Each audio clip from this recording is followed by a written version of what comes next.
یہ چار نہیں اور دنیا رافضیت پہ ایک سوال کر رہا ہوں، اگر کس میں جرأت ہو تو اپنے کمرے میں بند کمرے میں کیمرہ لگا کے جواب دے دے، بند کمرے میں بیٹھ کے کیمرہ لگا کے جواب دے دے۔ ان میں ہمارے سامنے آنے کی جرأت ہی نہیں، اپنے کمرے میں بیٹھ کے جواب دے دے یا تحریر لکھ کے میرے واٹس ایپ پہ بھیج دے۔ سوال یہ ہے، ایک طرف تم اہل بیت کے لیے یہ چادر والی حدیث پیش کرتی ہو اور کہتے کیا ہو کہ چونکہ چادر کے نیچے چار تھے نا تو اہل بیت صرف یہ ہیں چار۔ تو میرا سوال ہے کہ تمہارے جو حضرت حسین، حضرت علی ایک، حضرت حسن دو، حضرت حسین تین اور نہ تین، یہ تین امام تو آ گئے چادر کے نیچے، اور کل امام کتنے ہیں؟ 12۔ 8 تے 4 12، 8 تے 4 12، اور یہ کیا ہے 3 9 امام کہاں گئے؟ وہ 9 امام چادر میں نہیں، وہ اہل بیت ہیں یا نہیں؟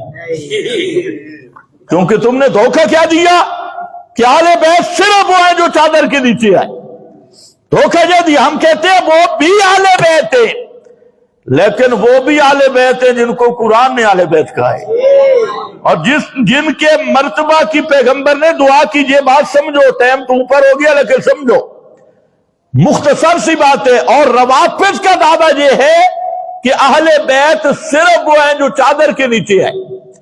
اب میرا سوال ہے، ایران سے امریکہ تک جتنے، بلکہ 12ویں تک بھی، غار سرہ مرہ تک، اس سے بھی واٹس ایپ پہ رابطہ کر لو، اور اس غار سرہ مرہ سے بھی پوچھ کے لاؤ کہ رافضیوں کا دعویٰ ہے اہل بیت صرف وہ ہیں جو چادر کے نیچے ہیں۔ میں نے کہا تیرے 9 امام اہل بیت سے خارج۔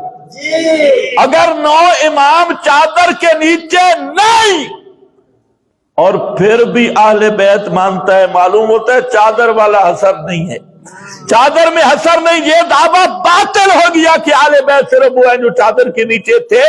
اگر یہ دعویٰ کرے گا 9 امام باہر نکل جائیں گے اہل بیت سے، 9 اماموں کی قربانی دینی پڑے گی۔ اور اگر 9 اماموں کو اہل بیت میں داخل کرنے سے یہ چادر والی حدیث مانے نہیں بنتی، تو ازواج مطہرات جن کو قرآن نے اہل بیت کہا ہے، ان کو اہل بیت ماننے سے بھی چادر والی حدیث مانے نہیں بنتی۔ اگر یہ مانو گے نا، ازواج مطہرات کو نکالو گے، جی چادر والی روایت آ گئی، تو چادر والی روایت سے تو 9 امام بھی نکلیں گے۔ 9 اماموں کو داخل کر کے چادر پوری کرو، تو تمہاری اپنی چادریں اتر نہ گئی تو پھر دیکھنا چادر والی روایت پوری۔ اور اگر نہیں کر سکتے پھر بک بک چھوڑ دو، پھر ہماری بات مانو، نبی کی اہل بیت کو محدود نہ کرو۔ پیغمبر کی ازواج بھی اہل بیت ہے، پیغمبر کی اولاد بھی اہل بیت ہے، پیغمبر کے اصحاب بھی اہل بیت ہے، درجہ اپنا اپنا ہے۔ اس لیے من دخل بیتیا مومنا، جو مومن، اس آپ نے بھی فرمایا کلو تقین و نقین، فرمایا جو قیامت تک بدعتوں سے بچے گا، شرک سے بچے گا اور توحید و سنت پہ مضبوط رہے گا، فہو من آلی، وہ میرے اہل بیت سے ہے، چاہے اس کا نسب کوئی بھی ہو۔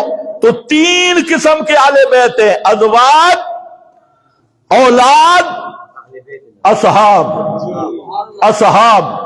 ٹائم ہو گئی اوپر، انشاءاللہ آئندہ جمعہ ٹائم پہ آؤ، 40 منٹ پہ انشاءاللہ تقریر شروع ہو جائے گی۔ ٹائم پہ آؤ تو یہاں سے شروع کروں گا، آخر پہ پھر میں گزارش کروں گا تمام احباب کو کہ بدھ والے دن 8 جنوری بدھ والے دن آپ کے اسی مرکز میں ایک بہت بڑی کانفرنس ہو رہی ہے، جو صبح 9 بجے شروع ہوگی مغرب تک، جس میں بڑے بڑے علماء کرام تشریف لائیں گے امیر مرکزیہ شیخ القرآن حضرت مولانا علامہ محمد طیب طاہری صاحب حافظہ اللہ، اور علامہ ابن علامہ عصمت اللہ خان صاحب حافظہ اللہ، اور خطیب اسلام علامہ احمد جمشید خان صاحب حافظہ اللہ، اور مجاہد اسلام اسیر توحید فی الحاکمیت حضرت مولانا مفتی مجتبی